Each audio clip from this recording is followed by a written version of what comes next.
Okay, we're live here, and I know there's no one in right now, so I'm gonna give everyone a little bit of time to kind of get in. Let me get myself looking right first. Let me go for the quick tie at this moment of time. And yes, guys, welcome to Box Football. Unfortunately, it's only me today. Jack's at work, so I'm just gonna be taking this whole live. It was meant to be Jack, but things happen. As you can see, we had to leave early yesterday for the fact that Jack was at work. But again, we're here to talk about football. We're here to talk about the Premier League and all the fixtures that's happened this week. All 10 fixtures. We're going into the international break at this moment in time. So this is the final week, and then like we're now into international week for a week now. So every team in the Premier League have now played 3 games. Now you should not assess teams after 3 games. Now because we're gonna get into one of my teams and I'm gonna assess them. But the Premier League table usually takes place around 10 games in. So what you see right now, I understand if you're a Tottenham fan, for instance, or just gotta move that over there, or like whoever fan right now, you're probably looking, oh yes, playing well, this and that, but calm down. Evaluate after 10 games. And guys, if you are in the chat right now, put a comment down. Let me know how you're doing. Let me know your opinions, and we're gonna get into it. What we're gonna start off with? Do we really have to do it? I guess we're gonna do it then. We are gonna do it. Let's start off with Arsenal versus Man City. Well, Man City versus Arsenal at the Etihad Stadium. Game finished 5-0. Wait, oh, careful, careful. What in the hell? Sorry, guys, I lost control there. What's going on? Oof. What in the hell? Well, anyway, the game finished 5. What in the hell's going on? I will be back, guys. Just 1 minute. I will be back. 1 minute.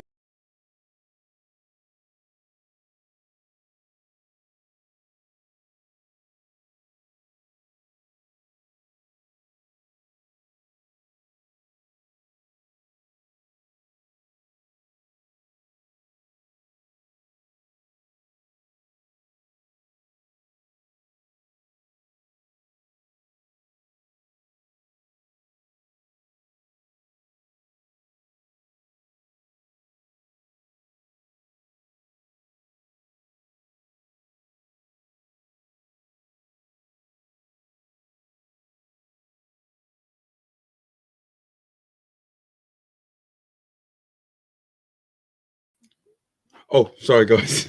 My screen ended up turning off. So sorry, I had to fix that. But yeah, apologies. Apologies for that. Quickly, we are back. So let's talk about Arsenal versus Man City. 5-0 to Man City, and I mean, what can you really say about the game? Arsenal started off the first 5 minutes. Yeah, looked good. Kept the ball here, like here there, quite satisfied. And then as soon as the first goal goes in, I'd never seen a team capitulate like that. As soon as like you lose a goal, you automatically have this thing about, okay, let's get back into it. All right, let's stay strong. And it's almost like started well, lose the first goal, head goes completely down. And like Man City ain't renowned for their crossing ability. But the fact of the matter is, for them to be able just to put in one ball, Callum Chambers not even getting out jumped. It's not even he didn't get out jumped by him. He didn't time his header right. And that's just poor defending. That's not checking your shoulder. That's not moving your feet properly. Everything is wrong about that. Second goal for Man City. Another ball into the box. No press by the Arsenal defenders. It goes through. It goes through 3 Arsenal defenders. Goes into Ferran Torres. 2-0. Gets back to where it's Granit Xhaka does what he does on so many occasions. Just lets you down. Like, it's a fact. I think since he's been at Arsenal, he's had a red card every single season. Probably had the most red cards of a player since he's joined the Premier League, and it's just poor. And that gives him the extra excuse of saying, "Oh yeah, okay, man down, 2-0 down. What can we do?" And some of the stats, like 18% possession, that is the lowest in Premier League history, and that's lowest since stats have actually been taken. 18% for a team like Arsenal Football Club is just absolutely baffling. And then like you go into the second half and Man City, Man City, Man City, Man City, Man City, Man City, Man City. That's all I can really say. just Man City attack after Man City attack. The fact that let me just get the stats up quickly. Man, Arsenal had 0 shots on target, and it's happened too many times on Arsenal where we've had days with 0 shots on target. It makes no sense this moment in time. The one shot that we took was the Emil Smith Rowe shot that was blocked that he blocked from Ederson. Basically, Ederson kind of bringing him in, he blocks it and just goes wide, and it just shows you like people talk about the defense and how bad the defense is. Arsenal going forward is just horrible. Generally, in 3 games we haven't scored a goal. Like people say, it's Man City, it's Chelsea. That's no excuse. That really is no excuse for Arsenal not scoring goals. Let me get into a few comments right now. David, welcome to the chat. Not surprised about Xhaka wasn't sold. I'm so surprised Xhaka wasn't sold in summer. Listen, we're all still surprised, David. The fact of the matter is that how can you bring in a player? How can you let everybody know that you want to sell a player? You made it clear, and he made it clear. You know when like you don't directly say it, but you say, okay, I basically want to go, and it's out the door. Even Mourinho kind of came out and said it. And the fact of the matter is, for him to still be at Arsenal, not only still be at Arsenal, but to be the captain of Arsenal is just absolutely diabolical. Now, you bring up something really, really, really, really interesting here. How was the Pogba tackle not a red? His studs go over the ball and he doesn't touch the ball. Listen, this is what I'm talking about, Bryce, and that is the discrepancy that I don't understand in the consistency. So the Granit Xhaka one, he doesn't make that much contact. When you look at the Paul Pogba one, it's similar to that. If you show your stud, it's a red card nowadays. I don't agree with that, but it's the rules. In fact, the goal wasn't even ruled out and given the free kick. Forget about the red card. It just wasn't ruled out and given a free kick because that led to the Man United goal. We'll get into that game in a minute. I don't get it. The consistency levels is just absolutely horrible, and 0 shots in target. That's Arsenal. That's generally Arsenal. But quick little thing on Man City. I mean, talk about them needing a striker and the fact that they didn't get Ronaldo, they didn't get Harry Kane. The rumors about Lewandowski. The last 2 games, 10 goals. The fact that they did play Arsenal and Norwich, I shouldn't be talking about Arsenal like that, but I mean, this Man City team, they're going to be difficult to beat, but I do feel like Arsenal are just so poor right now. This doesn't reflect on what Man City is this season. They're going to be a tough nut to crack, but I don't think this is a great man. I don't think Man City are going to do as well as we expect. But again, let's just wait and see. And Arsenal, on the other hand, what can I say? Generally, what can I say? I mean, poor decisions after poor decisions. And I come at you right now, and you probably look at me, this one Arsenal fan. Of course. Listen, I just know. I knew that was lurking. You know what? Let's just get into the Tottenham game. You know, let's just flow straight into the Tottenham game. 1-0 to Tottenham. 3 1-0 victories in a row for Tottenham. Top of the league. 3 games, 3 goals, 3 clean sheets. I mean, everything's good. Everything's good from the Tottenham side. You know, playing well, Son scoring goals. Still haven't got Harry Kane scoring on the other hand. But everything kind of looks good for Tottenham at this moment in time. But I worry. I worry because I feel as if I don't feel Tottenham have really progressed that much. Like attack, like going forward, you guys look all right. You know, it is a more free flowing than it was against Jose Mourinho because it's almost like Kane into Son goal. That was all you guys did. It looks a bit more free flowing with like Bergwijn getting in and obviously Son doing his thing and getting Kane back in. But I don't feel like you really showing that dynamism. I really, really, really don't think that you guys are really showing that dynamism. We're going to get into a few comments right now. So what should we start off with here? Let's leave that, David. We're going to leave the Arsenal stuff, Bryce. We're going to leave the Arsenal stuff because they just depress me. Let's talk about proper teams like Tottenham. And that's coming from an Arsenal fan. Yeah. Okay. Let's start it. We're top of the league until we play Palace or Spurs. Good times don't last. And it doesn't. Good times don't last for Tottenham, but like it is 3 games, it is 3 wins. But I just want you guys, and like you guys are Tottenham fans. Remember, you were top of the table with Mourinho last season in November. Remember, you beat Man City 2-0. It wasn't the prettiest game, but you guys were playing, you guys were scoring, you guys were keeping clean sheets. And you know what it's like with Tottenham when everything like unravels. You know the problem with this football club when like it gets a bit squeaky bum time and players get uncomfortable. You guys have had that problem of bottling it and bottling it and bottling it on a number of occasions. You look good right now, but let's just see. I got a sense for Harry Kane today is like probably should have scored. He didn't look as Harry Kane like as like you want him to look. But again, let's just take it the fact that it is the first game back. He's had a long summer. But you guys, yeah, you guys look all right. You look all right. Dele Alli's playing well. Son's playing well. You got Bergman. I'm really liking what I'm seeing with him at this moment in time. Not too bad. Let me get into a few comments here. Bad performance, calling out attackers, wingers, strikers, and centre backs.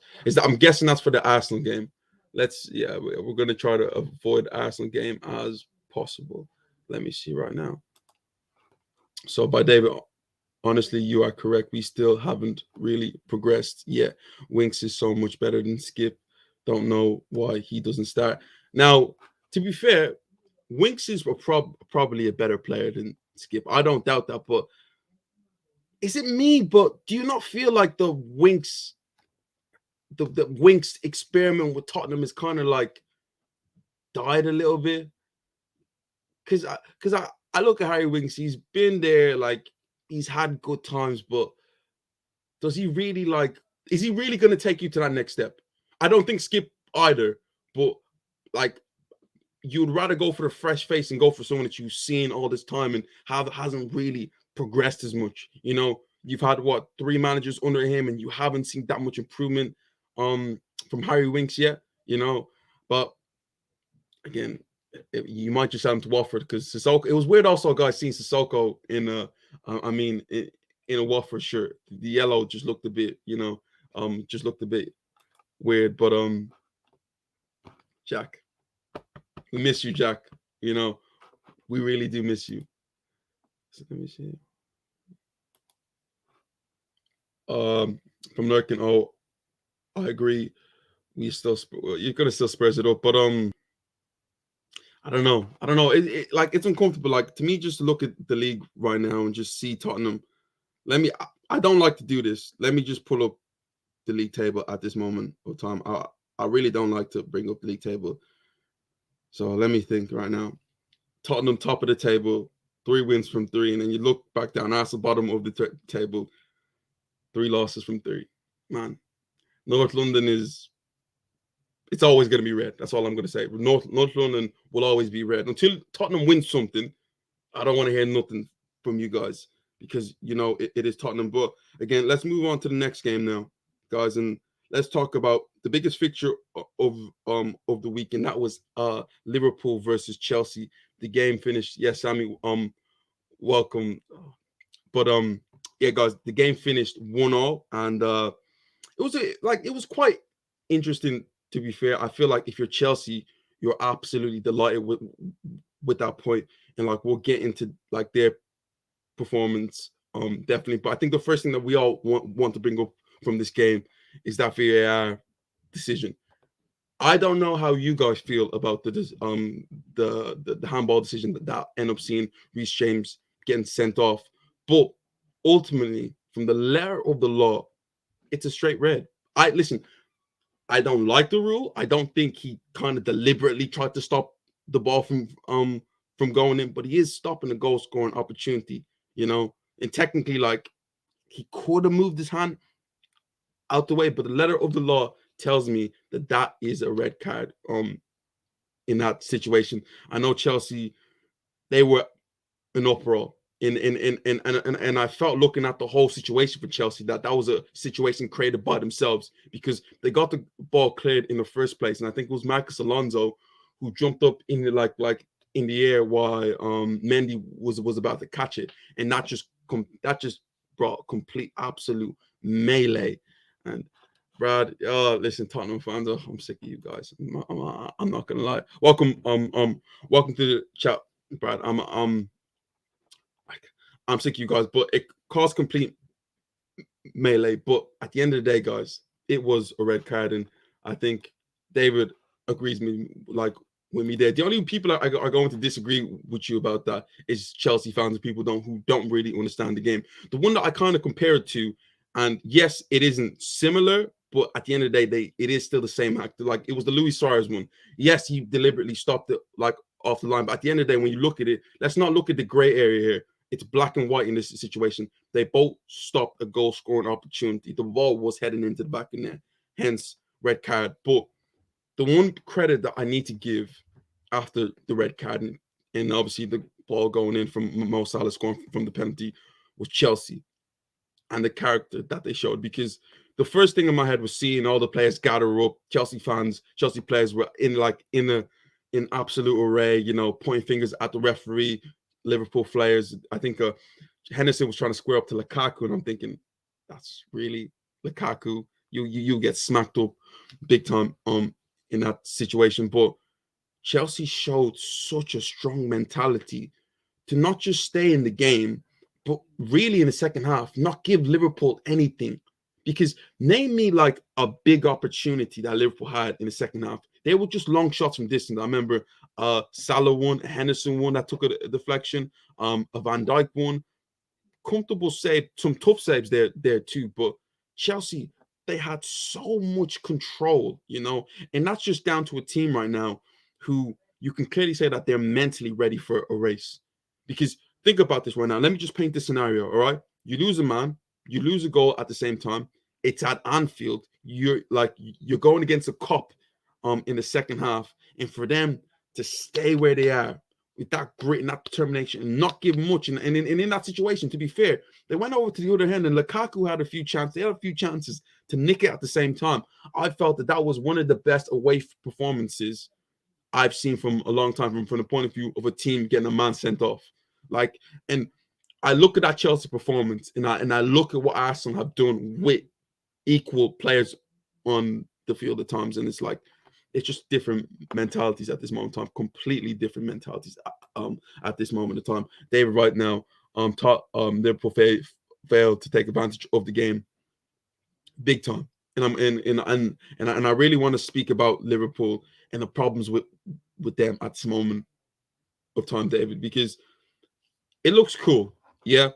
You like the fact that you like the romantic of having Mane, Salah, Firmino. They've done absolute amazing stuff for Liverpool over the years. What they've delivered them, a Champions League, Premier League, Club World Cup.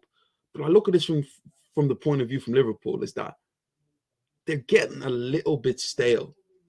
I look at Jurgen Klopp and I think he's a wonderful manager, but at times I feel like he's kind of running out of ideas. And the fact that they failed to break down this Liverpool team, and you just looked at what they did every single time, is that, okay, you just knew they were going to get the ball out wide, right? If it was Robertson on one side or Arnold on the other, they were going to put the ball in the box, And when you have Firmino, Jota, Sadio Mane, Mo Salah, not the biggest players in the world, people are talking about what Liverpool need. I believe what Liverpool need is a number 9 striker. Someone that's actually going to score goals for a team that puts in so many balls into the box. They genuinely need a striker at this moment of time. It's worrying. Mo Salah is going to get you goals. They're all going to chip in and get goals there. But when teams sit back and withstand Liverpool, I feel like they really, really struggle to break teams down. And to me, that second half was quite poor to the point of view of they kind of huffed and puffed and never really broke Chelsea down. Let's get into a few comments here right now. I don't rate any Chelsea center back individuals, but the system, they look amazing. Listen, you say that, Sammy, and I kind of understand, but Thiago Silva, I think he's fantastic. We look at what he's done over the years. Yes, he's not the old Thiago Silva. Azpilicueta, to me, the best right back we've seen in Premier League, better than Gary Neville. And also, his 1v1 defending, he's excellent. Playing at the 3, he's excellent. Again, Christensen, not as great, and I understand with you there. Rudiger's always been a question, but since Tuchel has came in, he's changed him to, in my opinion, one of the best center backs in the world. Rudiger generally, his height is just, I feel like he's been absolutely terrific, and he doesn't get the praise of other centre backs. He won't get a Van Dijk or whoever bit of praise, but what he does in the way he's playing, I think he's absolutely sensational. I think he's absolutely sensational. But again, great point from Chelsea, and I look at this from the point of view of Chelsea. The title is definitely in reach for them because that performance was a championship winning performance there. The mentality, the will, the grit to stay in the game and not fold under that sort of pressure in them circumstances. That was highly impressive from Chelsea. Highly impressive. But let's move on to the next game. Let's talk about Manchester United quickly, and let's go, Sammy, quickly. Why I rate Silva highly, bro. Forget about him, but he didn't start. Did he? Wait, you sure he didn't start against Let me see, Sammy. I'm pretty sure didn't Silva not start? Oh no, he didn't actually. You're right. He didn't. That's quite interesting. But again, he's also one that plays in there. But let's talk about Manchester United. And again, they've been absolutely killing the news lately with the fact that Cristiano Ronaldo will be a Manchester United player after the at the end of the transfer window. We're probably going to see him after the international break, and that's all been dominated. But they went to Molineux today and they got a 1-0 win. And again, from the point of view of the scoreline, it looks great on Manchester United's point. Yeah, they won the game 1-0. Mason Greenwood, we'll get to him in a minute. But the result doesn't tell you what happened in that game. A few things very, very, very interesting to me how happened in that game. I'm going to point out. David De Gea wanted to turn, went back into a time machine, and like also brought out his old self. You know, I'm talking 2015, 2016, 18. David De Gea just pulling off incredible save after incredible save after incredible save. I then look at this from point of view Wolves. They have Raul Jimenez, you know, they have Adama Traore, but they just can't score. The amount of amazing chances that they had, not just to win the game, but to be completely out of sight. I don't think this was a 1-0, 2-0 game. This was around 3-4-0. Man United had shots cleared off the line. They hate making double saves. Like, Wolves should have destroyed Manchester United. But when you don't take your chances, that's what happens. You know, they had a similar thing to Tottenham where it wasn't, they didn't create mad chances against Tottenham, but against this Manchester United team today, chance after chance after chance. But in the Premier League, when you don't take your chances, you will get punished. And the fact of the matter is that they were punished for the mistakes that they made. They didn't take their chances, and again, they're leaving with 0 points. And that's unfortunate because they were absolutely terrific. Another side I take also Manchester United also equaled the record. No, not equal. They beat the record set by Arsenal for the most away for saying like unbeaten for the most games. I think it's 28 right now. Congratulations to them. That's an amazing achievement, especially going away from home in this sort of climate. We might put a bit of an asterisk over it because it is COVID. All right, so just to like just a bit of an asterisk over it. But a few things to kind of highlight there for Man United. I thought Bruno didn't play that well. Pogba and Fred, that can't work. I'm sorry. Fred, I'm not having him. Like, I get it. He's all right at times. He works hard. But as an overall midfielder, if you're going to be successful, you cannot play with Fred in like the midfield. It's the fact that when he's on the ball, it's just so poor. And when you go against better teams that ask you to open them up, Fred should not be the midfielder in there. Let's get into a few comments right now. United's midfield need help. Oh, listen, they really do. And I'm hearing links with who's the Atletico Madrid midfielder? I can't remember his name, but I was hearing links with him. I feel like if you're Manchester United at this moment of time, that's the one position that genuinely that's going to stop you from going to that next level. You have to go out and get it. Yeah, and like David says it here right now, Wolves cause Man United problems, but Man United tend to have trouble playing away like away at Wolves. Have they? To be in recent years, I'm trying to remember. Have they really struggled? Yes. Sorry, Saul. Thank you. Thank you, David. If you're Manchester United at this moment in time, you have to go out and get him. You have to go out and get, I don't, whoever that is, it's available. In fact, you might think I'm crazy here, but even a Pjanic, Axel Witsel, why not? Because that will be the difference between you guys, United, winning and losing at this moment of time. Because it's not working with the Pogba Fred thing. The fact that Adama Traore went through both of them, literally on a number of occasions, like a hot knife through butter, was very, very, very worrying. But again, they win, and that Mason Greenwood kid, guys. I've come on this live and said it on a number of occasions.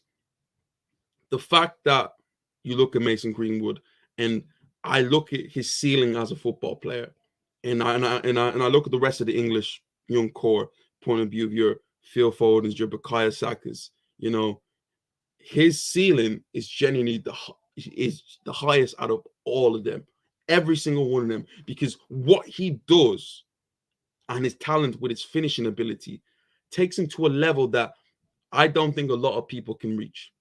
Now, or a lot of people can get to. That X factor that you need as a football player, he has it.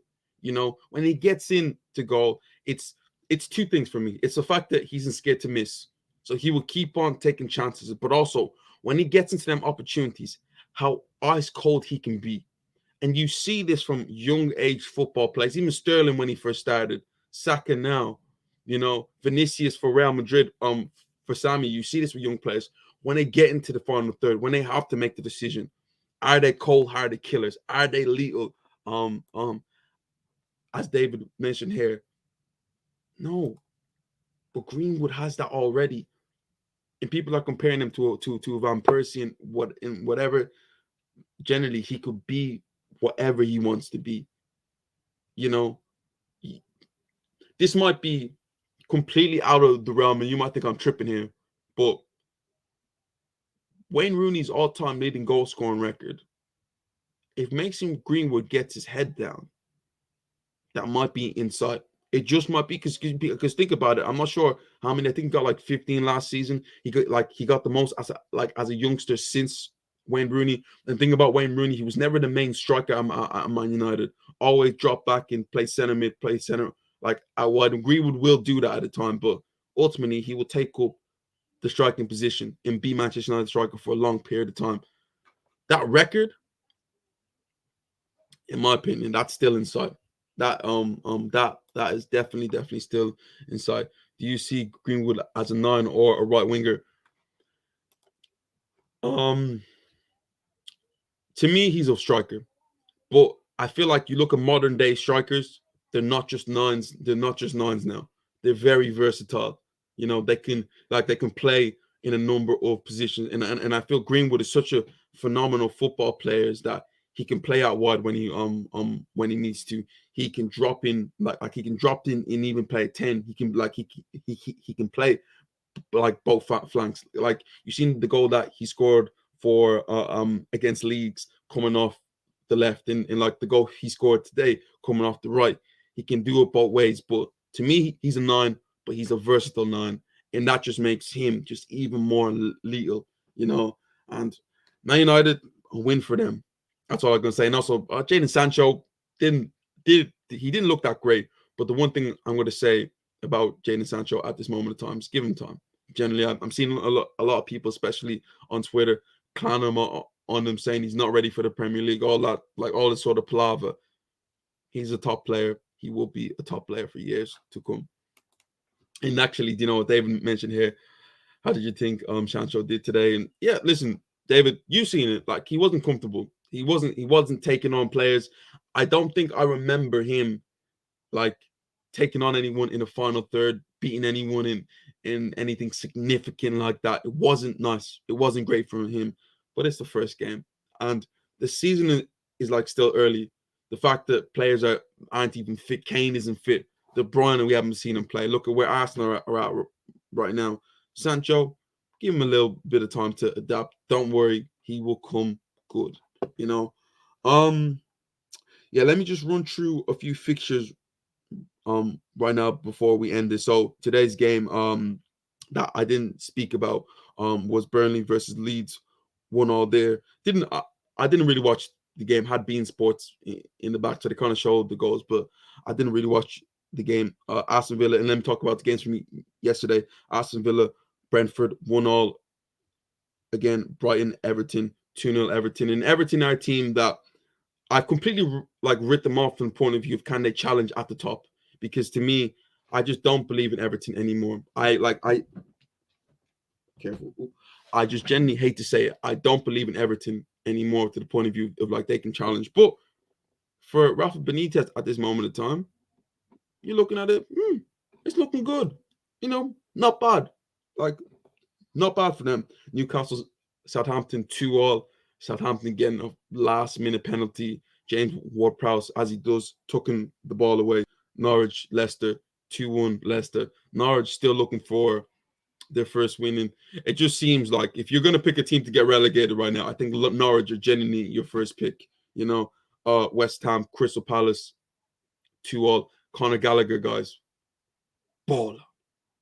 Baller. Chelsea, the way they produce players, listen, best academy in England, like, whew, Conor Gallagher, he looked like he looked amazing for Crystal Palace. And another question from David right now, going back to City, if if that if if that City did not sign Ronaldo or Kane, sorry, I absolutely put on that. Do you think Foden would have been in the starting 11 for City?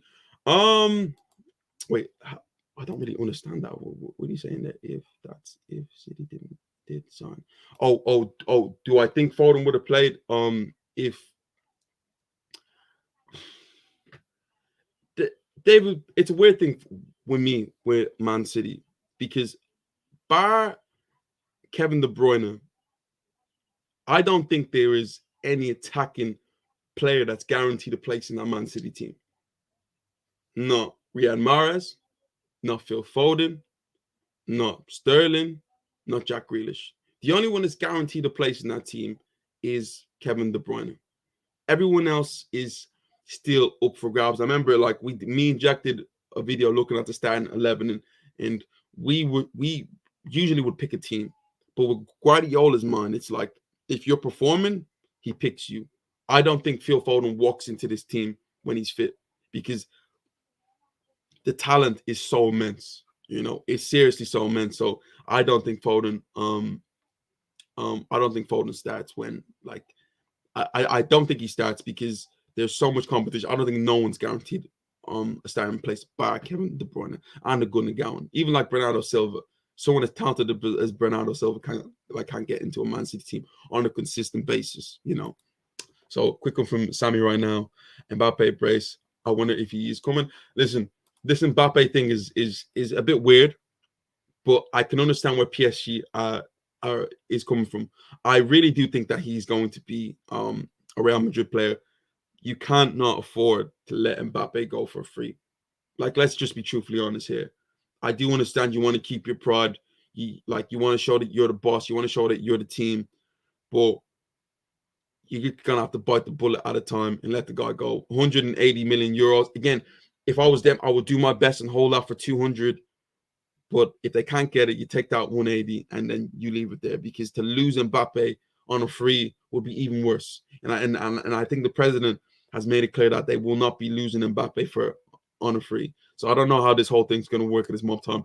Talk about Mbappe being unhappy, being held against his will. Well, he's being held against his will when he scores 2 goals. And again, Messi coming on to was so sick, guys. Dude, to see even the fans chanting Messi, the away fans.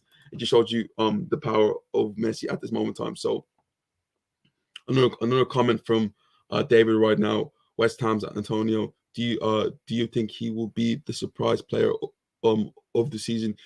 He is making him making to the England squad. Him making to the England squad World Cup. Listen, I understand what you say. He can't play for England. That's the interesting thing. about that, David. I think he's officially committed to Jamaica, so he cannot play for England. Can he be the player of the season? I would love for him to be the player of the season, but I'm not sure West Ham can be as consistent as we think they will be, and that's the biggest problem with that. Antonio, to me, the Golden Boot and all that sort of stuff there. I mean, why not? Because I want you to think about Antonio's trajectory and how it started for the guy. So he was playing like League One conference and all that sort of stuff as a fullback, and then joins West Ham, fullback, wing back, at times play out wide. He might get a game in there as a striker. This guy's a full-fledged, out-and-out goal-scoring striker now, and the manic he causes. It's not just like his overall presence now; it's also his link-up play. The first goal that was created, that was from him playing a beautiful 1-2 into Fornals for the goal. He's priceless at this moment of time for a West Ham team. And people ask me who's West Ham's best player. It's Mikel Antonio. And can he be the player of the season? Why not? Generally, why not? Because he's a top guy, and I look at it from the point of view of me being an Arsenal fan. Would I take Mikel Antonio at Arsenal? I would, and I know what you guys are thinking too, and I think Sammy kind of hinted it. Tammy Abrahams and what he did for Roma today. He looked amazing, He looked absolutely amazing, interesting. But I'm happy for him. But I still don't change my mind from the point of view of did I want Tammy at Arsenal? I hope he does well and smash it. And if he gets even better, maybe we can try and nab him later on. But at this moment of time, I want to compete even higher, but we're not competing higher. But guys, just a few one for David today. Yes, first goal for Tammy. It wasn't even just the first goal, Tammy, because strikers are going to score goals. Yeah, it's that overall play. Like I looked at Tammy, never really looked at him as like being this mad technical guy. The way he's taking it, I think he dropped one little nutmeg on a player, played it into someone, followed it in, and played a through ball into one of the Roma players for a goal. And I was like just thinking like, woof, this guy's seriously interesting at this moment in time, and he's making such a difference to this Roma team. And Jack isn't here right now, but Roma, they could win Serie A. It definitely like up for grabs at this moment of time, Enders, welcome. They gave Messi no time on the pitch. Oh, let's again. First game for Lionel. I think it was just amazing from the point of view of just like seeing him on a different pitch. I think he's just kind of getting warm up. No one should judge PSG or judge Messi from this game or the next few games. Once the Champions League kind of rolls around and then the shape comes in, because the uncertainty of Mbappe to me is playing a big part in like what's going on in his team. Because the fact of Mbappe is such a top player, but they're not sure if he's going to be there or not be there. And that right there plays such a negative factor on how the players feel. So I feel like clarify what's going to happen with Mbappe. He goes, and then they build from there. I do think if Mbappe goes, yes, they have Messi. Yes, they have Di Maria, an amazing squad. But I do believe that they're going to need one more player. So I don't know who that's going to be. Maybe they speak to Real Madrid and maybe get the 160 or 180 that they wanted with maybe a Gareth Bale or Eden Hazard or whoever. But I suggest that they just need one more player in that situation. Maybe a striker. You never know. Maybe a striker. But guys, I'm going to end it there right now. I have an early day tomorrow, so I'm gonna head off to bed. Me and Jack are going to be with you for the not for the Champions League, for the final few hours of deadline day on Tuesday. So if you are right now, set your time. We will see you on deadline day. I'm pretty sure that there's going to be some mad stuff going on. David, thank you for coming on. Really, really appreciate you. There's going to be some crazy stuff going on from like the point of view of what's going to happen with Mbappe. Is the Arsenal going to sign players? Is Tottenham going to sign players? Chelsea, could they get Koundé over the line? Man United, could they get one more midfielder over the line? Man City, Could I get in a striker? So many different stuff that we're waiting to be answered. We're gonna find out, guys. Please join us on Tuesday. Appreciate everyone for coming here and speaking to me today. We're gonna be here with Jack next time to get the extra interaction. But guys, thanks for watching. This is Box to Box Football, and we will see you next and we will see you